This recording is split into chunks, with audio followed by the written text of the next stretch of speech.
So we have said that you can charge you for the power supply. Depending on where you are, maybe you are in Antimatis, the power supply is going to do. Now the challenge is that for her power supply only outputs 12 volts. She doesn't have 5 volts anywhere there. So the converters, the converters of power, the power modules, the power supplies, the ones that are setting down rated voltage, the motherboard, smile. For you, your power supply is only outputting 12 volts. There's the one on the white wire and the one on the yellow one. The 5 volts that you saw stand by, that one is what you it's rather have 5 volts like these other two. It only has 12 volts. So on your motherboard, on this motherboard here, there are some circuits that are supposed to take down the voltage from that 12 volts.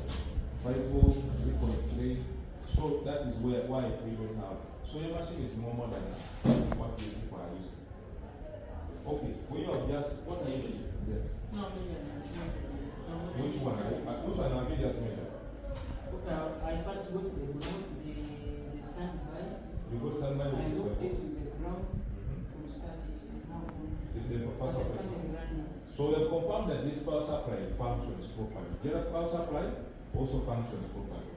So we are testing whether power supplies are functioning by looping them. Yes. Okay. It is your turn to loop the power supply.